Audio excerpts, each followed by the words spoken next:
আমরা সবসময় দেখে এসেছি যে রাজনৈতিক শাসকরা তাদের নানা রাজনৈতিক স্বার্থে মেয়েদের উপরে জুলুম করে।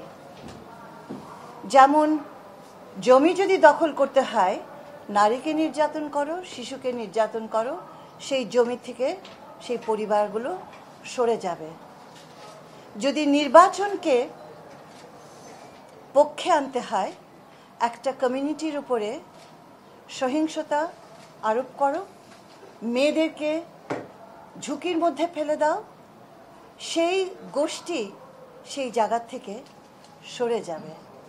আমাদের 16 দিনব্যাপী যে আয়োজনটা হয়, সেটা যদিও একটা আন্তর্জাতিক বৈশ্বিক একটা সূত্র আছে, এটার তাৎপর্য আমার বাংলাদেশে, আমার সমাজে, আমার কমিউনিটিতে এর তাৎপর্য অপরিসীম।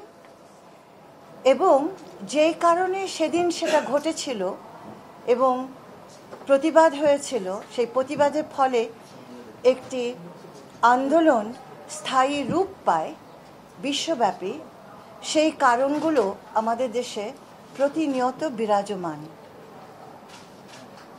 Furniture just smarter, JMG furniture.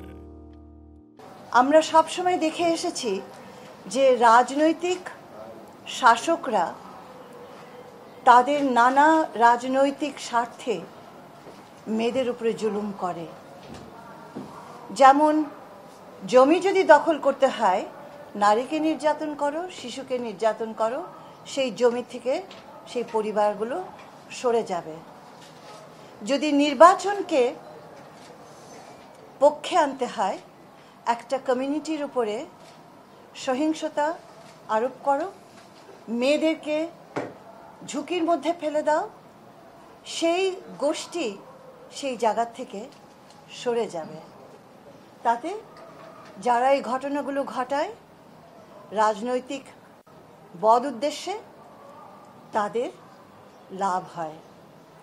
এবং তোমরা জানো যে আমি 25 বছর ধরে নির্বাচন পর্যবেক্ষণ করেছি, মেয়েদের অবস্থান দেখে এসেছি, সেই কারণে এই অভিজ্ঞতাগুলো আমি ব্যাখ্যা করতে পারি। অর্থাৎ সহিংসতা, সরাসরি সহিংসতা, কারণে অকারণে সহিংসতা, রাস্তা দিয়ে হেঁটে গেলে তাকে টিটকারি মারা, এমনকি ওয়াজেও নারী সমালোচনা করতে গিয়ে যে ভাষা ব্যবহার করা নারীকে অত্যন্ত ঝুঁকিতে ফেলে দেয়। একটি আলোকিত সমাজ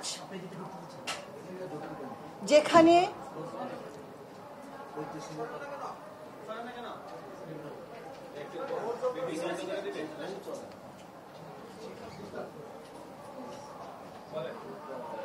একটি আলোকিত সমাজে,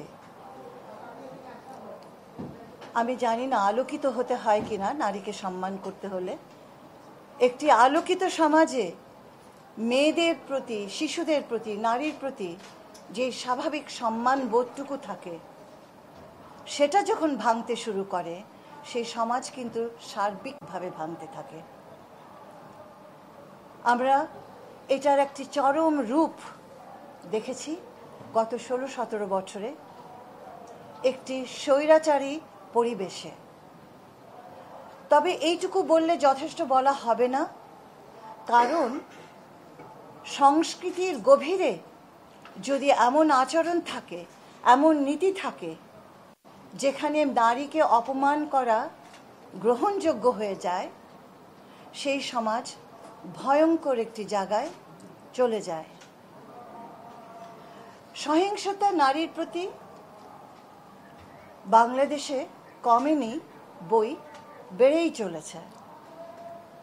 কোথায় যেন আমাদের কাজটি আমরা ঠিকভাবে গুছিয়ে উঠছি না। এটা শুধু আত্মসমালোচনা নয়, এটি সমাজকে সমালোচনা। এই দেশের আপামর জনগণ, যাদের বিবেক আছে, বুদ্ধি আছে, চেতনা বোধ আছে, যারা দেশকে ভালোবাসে, যারা শান্তি চায়, যারা পরিবেশে পরিবারে সমৃদ্ধি চায়, তাদের সকলের মনের গভীরে এই বোধটি কাজ করবে। এখন 16 দিনের এই অ্যাক্টিভিজম কেন? সারা বছর যেখানে আমার একটা সুন্দর স্বাভাবিক পরিবেশের জন্য কাজ করা প্রয়োজন, সেখানে ওয়াই 16 ডেজ? যেমন আমরা দিবস পালন করি, কেন দিবস পালন করি? শুধু গভীরভাবে স্মরণ করিয়ে দেওয়ার জন্য যে এই বিষয়টি মীমাংসিত হয়নি, এটা নিয়ে আরও কাজ করতে হবে। কেন আন্তর্জাতিক নারী দিবস? মনে করিয়ে দেওয়ার জন্য যে আরও গভীরে বিশ্লেষণ করো, আরও গভীরে বুঝে নিই আমরা গত একটি বছর মেয়েদের জন্য কি করেছি, কি করিনি, কেন আমাদের মেয়েদের অবস্থা এখনো এত ভালনারেবল। এই জিনিসটা ভাববার দিন হচ্ছে আন্তর্জাতিক নারী দিবস।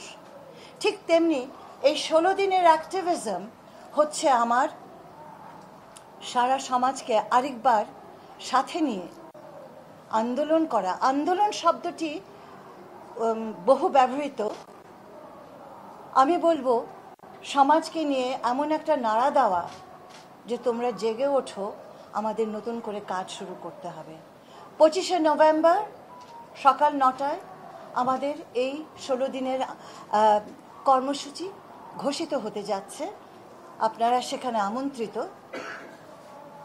আরও 16টা দিন, এই 16টা দিন আমরা দেশব্যাপী, আশা করছি মন্ত্রণালয়গুলোতে বটেই,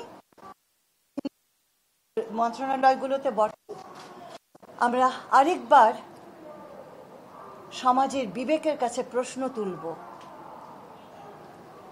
শিশুর উপর নির্যাতন, শিশু হারিয়ে যাওয়ার